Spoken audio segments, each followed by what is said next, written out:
Hello students. तो आज से जो हमारा पीवाईक्यू सीरीज़ है वो स्टार्ट होने वाला है। जो आपका हिंदी का अभी एग्ज़ाम हुआ था, एचपीपीएससी ने जो कंडक्ट करवाया था, उसके बेसिस पर हमने उसमें देखा था कि आपको जो बीएड पोर्शन से जो क्वेश्चंस है वो किस लेवल तक पूछे गए हैं। तो उसी लेवल के बेसिस पर ही आपके लिए मैं कुछ एक क्वेश्चंस की सीरीज़ बनाना स्टार्ट कर रही हूँ, जिसके बेसिस पर आपको ये फर्स्ट वीडियो आज मैं प्रोवाइड करवा रही हूँ। चलिए फिर स्टार्ट करते हैं फर्स्ट क्वेश्चन से। इसको आपने आराम से देखना है और खुद से जो है क्वेश्चन को सॉल्व करने की कोशिश करनी है, क्योंकि अब आपका एग्जाम आने वाला है। मैंने पहले ही आप लोगों को सारी चीज़ें बहुत डिटेल में पढ़ा दी है, तो कुछ एक ही क्वेश्चन इसमें ऐसे रहेंगे जो आप लोगों को पता नहीं होंगे, बट इसके अलावा जो मैक्सिमम क्वेश्चंस होंगे वो आप लोग खुद से सॉल्व कर सकते हैं। चलिए फिर स्टार्ट करते हैं फर्स्ट क्वेश्चन से। क्वेश्चन नंबर फर्स्ट आपका क्या कहता है, which one of the following pair does not from part of the six system of Indian philosophy. अब आपने इसमें से एक ऐसा जोड़ा बताना है जो कि हमने भारतीय दर्शन की जब बात की थी तो हम सिक्स दर्शन की बात की थी हमने वहाँ पर, यानी कि हमने वहाँ पर ऑर्थोडॉक्स स्कूल की जब हमने बात की थी उसके अंदर मैंने आपको 6 दर्शनों की बात की थी। तो आपने इसमें से एक जोड़ा ऐसा बताना है जो कि इन 6 दर्शनों में से नहीं है। फर्स्ट वन है आपका मीमांसा एंड वेदांता, तो जिसको हम पूर्व मीमांसा भी कहते हैं। तो ये आपका यहाँ पर है। वेदांता तो आप लोगों को पता है, वेद या उत्तर मीमांसा जिसको हम कहते हैं। सेकंड है आपका विशाखा एंड न्याय। अब है आपका विशेषिक एंड न्याय, विशेषिक और न्याय। तो ये भी आपने पढ़ा है, ये महर्षि कर्नाड द्वारा लिखा गया था। इसके अंदर जीन्स, इनहेरिटेंस है ना, 5 एलिमेंट्स यानी 5 तत्वों की बात करी गई थी, धरती, आकाश, वायु, अग्नि, इस तरह से। एंड फिर है आपका लोकयाता एंड कपिल का, ये आपका जो है यहाँ पर नहीं आएगा, ठीक है। और है सांख्य एंड योगा, ये भी आपने पढ़ा है। तो आपने क्या बताना था, एक ऐसा पेयर बताना था जो 6 जो आपके इंडियन फिलोसफिकल सिस्टम है उसमें से बिलोंग नहीं करता है। तो आपका राइट आंसर इसमें आना था ऑप्शन नंबर 3। अगर हम मीमांसा और वेदांता की बात करें, सबसे पहले मीमांसा को हम क्या कहते हैं, पूर्व मीमांसा, जिसको महर्षि जैमिनी ने लिखा है ना, वेदास इनको कहते हैं। फिर है वेदांता, वेदांता को हम उत्तर मीमांसा के नाम से भी जानते हैं ना, महर्षि बद्रायण व्यास ने इसको लिखा है। इसके अंदर स्पिरिचुअलिज्म के बारे में बात कही गई है। फिर उसके बाद जो है आपका, उसके बाद हमने बात की थी विशेषिक, विशेषिक किसने लिखा है, ये महर्षि कर्नाड ने लिखा है ना। फिर है आपका न्याय, ये तो बहुत फेमस है, न्याय ये किसने लिखा है, महर्षि गौतम ने लिखा है। इसके अंदर लॉजिकल थिंकिंग है ना, साइंटिफिक अप्रोचेस की बात कही जाती है। फिर है आपका सांख्या। अब सांख्या दर्शन के बारे में भी आपको अच्छे से पता है कि महर्षि कपिल मुनि द्वारा लिखा गया है और ये oldest of the Orthodox philosophical system के अंदर आता है। फिर है योगा, ये किसने लिखा है, ये है पतंजलि का। यहाँ पर योगिक टेक्निक के बारे में, हम अपनी बॉडी पर कैसे कंट्रोल कर सकते हैं, माइंड, अपनी सेंस ऑर्गन को हम कैसे कंट्रोल कर सकते हैं, इसके बारे में हमने बात की थी, ठीक है। नेक्स्ट क्वेश्चन है आपका, व्हाट इज एपिस्टेमोलॉजी। एपिस्टेमोलॉजी जो टर्म है ये बहुत ही इंपॉर्टेंट है अपने आप में। तो आपको पता है कि ग्रीक वर्ड है ना, ये एपिस्टेमा प्लस लॉगी से लिया गया है। बट एपिस्टेमोलॉजी का मतलब क्या होता है ना, कि एपिस्टेमोलॉजी के अंदर हम क्या चीज़ देखते हैं। सबसे पहले है आपका थ्योरी ऑफ नॉलेज। सिर्फ हम क्या बात करेंगे यहाँ पर, थियोरटिकल पोर्शन की बात करते हैं, या यूटिलिटी ऑफ नॉलेज, क्या ज्ञान को हम कैसे यूज करेंगे, उपयोग में लाएंगे, उसकी बात करते हैं। या अक्रेंस ऑफ नॉलेज, की ज्ञान को कहाँ रखा जाता है ना, कहाँ से ओरिजिन हुआ है ज्ञान का। या सोर्स ऑफ नॉलेज, ये भी वही है कि जो सोर्स है इसका क्या साधन है, कहाँ से ज्ञान आता है। तो एपिस्टेमोलॉजी का मतलब क्या होता है, थ्योरी ऑफ नॉलेज। जहाँ पर हम थ्योरी की बात करते हैं, नॉलेज की थ्योरी की जब हम बात करते हैं तो उसी को ही हम एपिस्टेमोलॉजी कहते हैं। क्वेश्चन नंबर 3 क्या कहता है आपका, the in service teacher training can be made effective by. जब कोई टीचर इन सर्विस ट्रेनिंग में होता है तो उसकी ट्रेनिंग को हम और ज़्यादा इफेक्टिव कैसे बना सकते हैं, ये आपने बताना है। फर्स्ट वन है यूज़ ऑफ ट्रेनिंग पैकेज। अब कुछ एक हम ट्रेनिंग पैकेज का इस्तेमाल करेंगे इनकी जो प्रशिक्षण है उसको बेहतर बनाने के लिए। या मेकिंग इट इज और रेसिडेंशियल प्रोग्राम, या इनके लिए कुछ रेसिडेंशियल प्रोग्राम बनाएंगे। या यूजिंग कोऑपरेटिव अप्रोच, या कि कोऑपरेटिव अप्रोच को हम अप्लाई करेंगे। या practical training follow up procedures. तो इसका जो राइट आंसर है वो है आपका ऑप्शन नंबर 4। हम क्या करेंगे, इनको प्रैक्टिकल ट्रेनिंग देंगे और साथ ही साथ में प्रोसीजर भी बताएंगे। तो इससे क्या होगा, जो इन सर्विस अध्यापक होते हैं तो उनकी क्या हो जाएगी, जो उनकी इफेक्टिवनेस है पढ़ाने के लिए वो बहुत ज़्यादा इंक्रीज हो जाएगी। नेक्स्ट क्वेश्चन है, the NCF of 2005 was based on which theory of learning. अब यहाँ पर बात की जा रही है कि जो 2005 का नेशनल करिकुलम फ्रेमवर्क है उसको किस लर्निंग की थ्योरी के बेस पर बनाया गया था, या ऐसी कौन सी लर्निंग की थ्योरी थी जिसको कि इसका आधार बनाया गया था। फर्स्ट है आपका कनेक्टिविज्म, सेकंड है बिहेवियरिज्म, थर्ड है कंस्ट्रक्टिविज्म, फोर्थ है कॉग्निटिविज्म। तो इसका जो राइट आंसर है वो है कंस्ट्रक्टिविज्म। ये हमने यहाँ पर क्या लिया है, निर्माणात्मक को हमने क्यों लिया है, कंस्ट्रक्टिविज्म को हमने क्यों लिया है, क्योंकि कंस्ट्रक्टिविस्ट ही किसकी बात करते हैं कि जो बच्चे हैं वो अपनी जो लर्निंग है उसको खुद कंस्ट्रक्ट करेंगे, है ना, वो खुद चीज़ों को सीख कर करेंगे। तो इसलिए जो बेस है हमारा एनसीएफ 2005 का वो क्या है, कंस्ट्रक्टिविज्म है। ठीक है, नेक्स्ट क्वेश्चन है आपका, which of the following board has 12 and observation schedule and will accept feedback from school and student about the class 10th and the 12th examination. तो ये क्या कह रहा है यहाँ पर कि ऐसा कौन सा बोर्ड है जिसने कि 12 किया है एक ऐसा ऑब्जर्वेशन शेड्यूल जिसके बेसिस पर वो फीडबैक को भी लेते हैं बच्चों के स्कूल के और स्टूडेंट के 10th एंड 12th के एग्जामिनेशंस के रिगार्डिंग। ठीक है, अब आपने बताना है कि किसने 12 किया है, ऐसा कौन सा बोर्ड है। ठीक है, फर्स्ट वन है आपका आईसीएससी, सेकंड है आईबी, थर्ड है सीबीएसई, फोर्थ है स्टेट बोर्ड।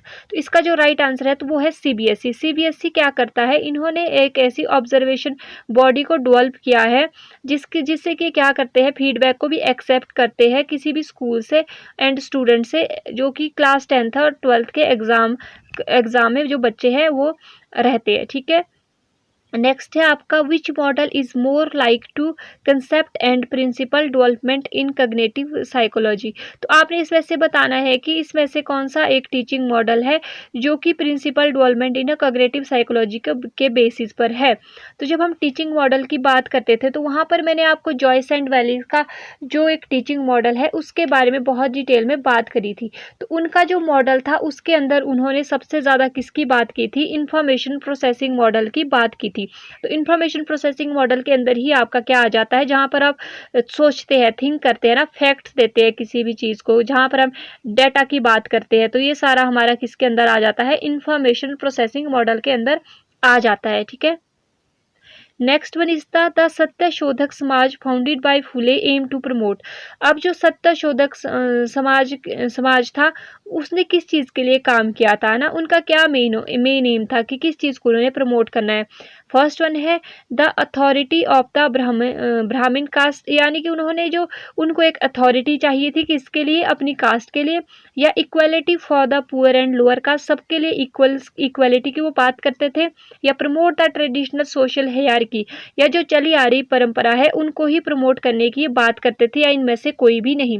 तो सत्य शोधक समाज की अगर हम बात करें तो ये किसके लिए ज़्यादातर जाना जाता है, ये इक्वलिटी की बात करते थे कि इक्वली ट्रीट करना है पुअर एंड लोअर कास्ट को भी एज कम्पेयर टू जो हायर क्लासेज है उनकी तरह ही इनको भी देखना है।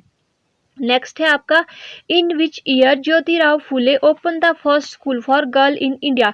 तो ज्योतिराव फुले जो है इनका बहुत ही ज़्यादा कंट्रीब्यूशन किस में था, गर्ल्स एजुकेशन में या वुमेन एजुकेशन में हम कह सकते हैं था। तो इसमें से आपने बताना है कि इन्होंने सबसे पहले जो है लड़कियों के लिए जो स्कूल खोला था वो किस साल खोला। First one is the 1857, second one is the 1848, third one is the 1876, fourth one is the 1845। तो ये 1848 में इन्होंने पुणे में खोला था। ठीक है, कब खोला था, 1848 में, कहाँ पर, पुणे में। ठीक है, next one is the purpose of a creation of the universe and its relations to man and God is discussed इन।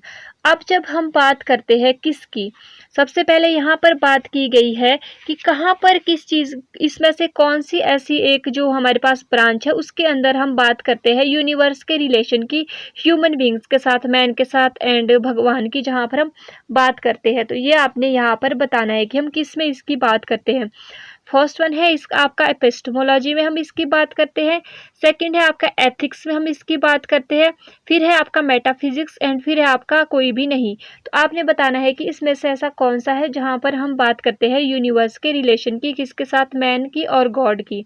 ठीक है, तो इसकी जब हम बात करते हैं तो अगर हम एपिस्टेमोलॉजी की बात करें तो इसको हम ज्ञान मीमांसा कहते हैं, नॉलेज की बात करते हैं ना, नॉलेज की स्टडी, सोर्स मेथड की बात करते हैं ना, कि मैं क्या जान सकता हूँ, है ना? कि कैसे मैं नॉलेज को गेन कर सकता हूँ। इस चीज़ की जब हम बात करते हैं तो हम एपिस्टेमोलॉजी की बात करते हैं। फिर है एथिक्स। एथिक्स का मतलब होता है नैतिकता, जहाँ पर हम चरित्र की बात करते हैं। इथोस का मतलब ही कैरेक्टर होता है। इथोस से ही हमारा एथिक्स बना है। हम यहाँ ह्यूमन हैबिट्स की बात करते हैं, बिहेवियर की बात करते हैं, एक तरह की मॉरल फिलॉसफी की हम यहाँ पर बात करते हैं कि क्या सही है, क्या गलत है। जब हम बात करते हैं मेटाफिजिक्स की, तो मेटाफिजिक्स के अंदर ही हमारा तत्व मीमांसा आता है। तो मेटाफिजिक्स क्या है? एक ग्रीक वर्ड है। मेटा का मतलब होता है बियॉन्ड, फिजिक्स का मतलब होता है नेचर, कि वास्तविकता क्या है, गॉड क्या है ना, सोल क्या है, लाइफ के बाद क्या होता है, आफ्टर लाइफ क्या होता है ना, कि एक ही संसार है या अलग कोई एक और वर्ड है। इस तरह की जब हम बातें करते हैं तो ये सारा हमारा मेटाफिजिक्स के अंदर आ जाता है। तो हम यूनिवर्स की बात और मैन और गॉड की डिस्कशन हम कहाँ करते हैं? मेटाफिजिक्स के अंदर करते हैं। मेटाफिजिक्स यानी कि तत्व मीमांसा की जब हम बात करते हैं, ठीक है। नेक्स्ट है आपका the issue of academic burden on student was examined bye. अब सबसे पहले कब ये बात की गई थी कि जो एकेडमिक बर्डन है बच्चों के ऊपर वो बहुत ज़्यादा है? तो जब हमने बात की थी इंडियन एजुकेशन सिस्टम की, तो वहाँ पर हमने इसके बारे में डिटेल में बात की थी। तो ये किसने कहा था? सबसे पहले है आपका माथुर कमेटी ने कहा, सेकंड है आपका यशपाल कमेटी ने ये कहा था, या उसके बाद है एडिशिहा कमेटी ने ये बात कही थी, या नन ऑफ दीज, या किसी ने भी नहीं कही थी। तो इसका जो राइट आंसर है वो क्या आएगा आपका? तो इसका राइट आंसर आ जाएगा आपका ऑप्शन नंबर 2, यशपाल कमेटी की बात यहाँ पर मोस्टली आ जाती है, ठीक है। नेक्स्ट क्वेश्चन है आपका teacher should study the education philosophy because. अब जो एक अध्यापक है उसको पढ़ना चाहिए एजुकेशन यानी कि शिक्षा फिलॉसफी को, यानी दर्शन को। क्यों? क्यों उसके लिए ज़रूरी है? पहला है they do not know it, कि वह दर्शन के बारे में कुछ नहीं जानता, इसलिए they do not have their own philosophy, उसकी कोई अपना एक जो है वो दर्शन नहीं है, इसलिए। या they may improve their work by clarifying their own philosophy, या वो क्या करेंगे अपने वर्क को और ज़्यादा बेहतर और क्लैरिफाई कर पाएंगे फिलॉसफी के बेसिस पर, ठीक है। या philosophy is the backbone of all discipline, कि जो हर एक हमारा पाठ्यक्रम है या हर एक जो डिसिप्लिन है उसके लिए जो फिलॉसफी है वो बहुत ज़्यादा ज़रूरी है, इसलिए। तो टीचर को क्यों फिलॉसफी पढ़नी चाहिए, क्यों फिलॉसफी का पता होना चाहिए? तो इसका आंसर आ जाएगा दे may improve their work bye clarifying there own philosophy. जब कोई भी टीचर फिलॉसफी पढ़ेगा तो उसके बाद उसकी कुछ एक अपनी जो फिलॉसफी है वो लाइफ को लेकर बनेगी, और उसी के बेसिस पर वो जो भी काम करेगा वो उसका और ज़्यादा बेहतर हो जाएगा। तो इसलिए एक टीचर को फिलॉसफी का पता होना चाहिए, ठीक है। Next one is the founder of modern intelligence test was. अब जो मॉडर्न इंटेलिजेंस टेस्ट है उसके पिता के रूप में किसे जाना जाता है? First one is the Alfred Binet, second one is the Stern, third one is the Guilford, fourth one is the none of these. तो इसका जो राइट आंसर है वो है अल्फ्रेड बिने। नेक्स्ट क्वेश्चन है आपका all India radio before 1936 was known as. तो जो ऑल इंडिया रेडियो है जिसको हम AIR भी कहते हैं, 1936 से पहले उसे किस नाम से जाना जाता था? First one is the India radio broadcasting, India radio broadcasting के रूप में, या इंडिया ब्रॉडकास्टिंग सर्विस के रूप में, ब्रॉडकास्टिंग सर्विस ऑफ इंडिया के रूप में, या ऑल इंडिया ब्रॉडकास्टिंग सर्विस के रूप में। तो इसको किस नाम से जाना जाता था? इंडिया ब्रॉडकास्टिंग सर्विसेज के रूप में जाना जाता था। Next one is the black board can be utilized best by teacher for. अब जो है ब्लैक बोर्ड का जो एक टीचर अध्यापक जब यूज़ करता है तो वो क्यों जो है ब्लैक बोर्ड का यूज़ करता है अपनी टीचिंग के दौरान?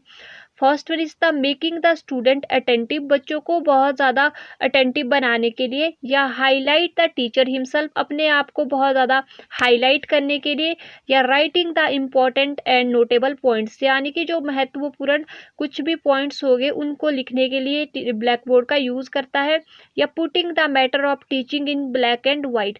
अब क्या होगा कि सिर्फ और सिर्फ चीज़ों को दर्शाने के लिए, ठीक है, ब्लैक एंड वाइट चीज़ों को बस दिखाना है, इसलिए। तो इसका जो राइट आंसर है वो आप मुझे कमेंट करके बताना।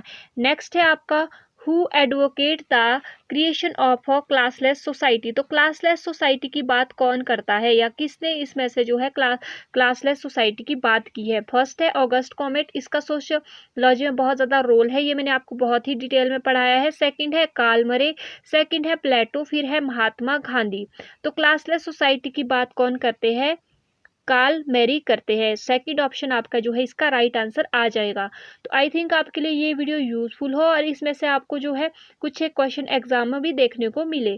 तो आप इसको अच्छे से देखना, पढ़ना और साथ ही साथ में बताना कि आपके कितने जो क्वेश्चन है वो सही हुए हैं। ठीक है, तो मिलते हैं जल्द ही नेक्स्ट वीडियो में नेक्स्ट PYQ सीरीज के साथ। तब तक के लिए bye bye and thank you for watching.